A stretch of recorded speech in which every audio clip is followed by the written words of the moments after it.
বিসমিল্লাহির রহমানির রহিম। হে সমস্ত জগতবাসী, আজ আমি সানজুর আলী নূর চিশতি আপনাদের সামনে উপস্থিত হইলাম। অবাক হবেন না তো যে আমি আজকে যে কথাটি বলবো সেই কথাটি হলো কবরের আযাব হবে না, তবে কোন স্তরে কোন জায়গায় গেলে কবরের আযাব হবে আর কোন জায়গায় হবে না এই সম্পর্কে আজকে কিছু আলোচনা করব।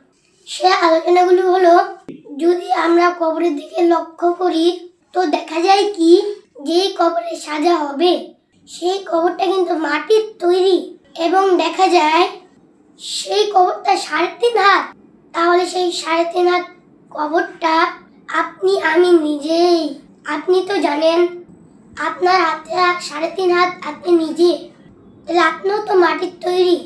তাহলে দেখা যায় সেই মাটির কবরে সেই মৃত মানুষকে কি কবর দিবে, সেই মৃত মানুষকে কি সাজা দিবে। কিন্তু বর্তমানে এই যে আমার ভিডিওটা দেখছেন এবং আপনি জীবন্ত এবং আমিও জীবন্ত, আপনি 3.5 হাত, আপনি মাটির তৈরি এবং দেখা যায় আমিও 3.5 হাত, আমিও মাটির তৈরি। বর্তমানে যদি আপনাকে আঘাত দেওয়া হয়, যদি আপনার পিঠে ছুরি মারা হয়, যদি আপনার চোখের মধ্যে খোঁচা দেওয়া হয়, আপনি কিন্তু ব্যথা অনুভব না করবেন। তাহলে আপনি কোনো মৃত মানুষকে খোঁচা দিয়ে দেখেন তো যে সে কি ব্যথা পায় কিনা, সে কি নড়াচড়া করেন কিনা, সে শব্দ করে কিনা। তাহলে আপনাকে যদি খোঁচা মারা হয় ওহরে ওহরে বলবেন। তাহলে আমি যে কথাটি বলতে চাচ্ছি, এই সমস্ত জগতবাসী আজকের এই আলোচনা যদি কেউ বুঝতে পারে জীবন ধন্য হয়ে যাবে ইনশাআল্লাহ। দেখুন, একটি কথা বলা হয়, মুনকির এবং নেকির এই দুইটি ফেরেশতা কবরে আসবে। দেখুন বাবা, সেই দুইটি ফেরেশতা আপনার ভিতরে চলে এসেছে যখন আপনি কোনো পাপ করে ফেললেন বা আমি কোনো পাপ করে ফেলি, তখনই সেই মুনকির আর নেকির আমার মধ্যে থেকে আমাকে বলতে থাকে আর জ্বর সব করতে থাকে, আল্লাহ রাসূলকে চিন এবং নবী রাসূলদের কথা স্মরণ করো এবং তুমি মিথ্যা বা বর্জন করো এবং সৎপথে চলে এসো। আর না হয় তুমি মৃত্যুর পরে তোমার আত্মার সাজা হবে, তোমার আত্মাকে আল্লাহ অন্য কোনো প্রাণীর ভিতরে ঢুকিয়ে দিবে, ঢুকিয়ে দিয়ে সেই প্রাণীকে আঘাত করা হবে। সেই প্রাণীকে কি করে আঘাত করবে জানেন? অবশ্যই খেয়াল করে শুনুন। দেখুন, বন জঙ্গলে বাঘ ভাল্লুক এদেরকে দেখতে পাই, একটা হরিণকে ছিঁড়ে বিড়ে খাচ্ছে, তাহলে আপনাকে যদি সেই আত্মাটা হরিণের ভিতরে ভরে দেয় আর কোনো বাঘ ভাল্লুক এসে তাকে যদি ছিঁড়ে বিড়ে খায়, তবেই কিন্তু আপনি শাস্তি পাচ্ছেন। তবে সেই মুনকির নেকির আপনার মধ্যে ঢুকে পড়েছে, আপনিই কবর, আপনিই 3.5 হাত। আপনি যখন পাপ করেছেন আপনার ভিতর থেকে জেগে উঠে, হায় রে সানজুর আলী, তুই একটা কি করলি, তুই যে পাপ করেছিস। দেখুন বাবা, এই কথাগুলো কিন্তু আমাকে মুনকির আর নেকির আমাকে হুঁশ করে দিচ্ছে। এই আমার নিজের কবরে বসে খারাপ করো না, মিথ্যা বলো না, মানুষের মেরে খাবে না, মানুষ মারবে না। যদি কোনো মানুষকে মেরে ফেলে তখন কি হতে থাকে জানেন?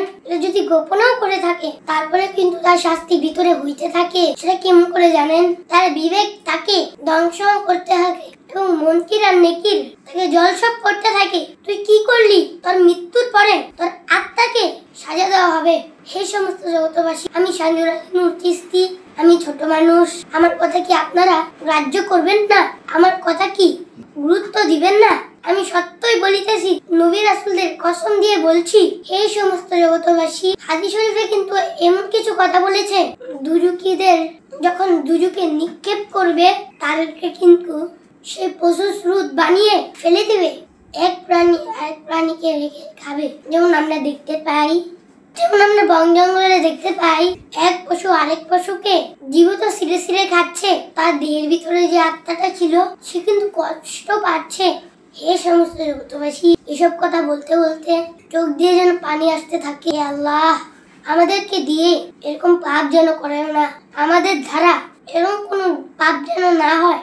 তবে হাদিস শরীফে বলেছে, যে ইঙ্গিতগুলো করেছে, দুজুকে নিক্ষেপ করার সময় মানুষ রূপে ফেরাবে না, মানুষকে ফেলাবো হবে সে পশুর স্রোত নিয়ে। তাই বলবো, হে সমস্ত জগতবাসী, আমাদের দাদা গুরু জালাল উদ্দিন খা তিনি বলেছেন, এই স্রোত বানাইলে খোদা রূপ মিশাই আপনার এই স্রোত দুজুকে যাবে।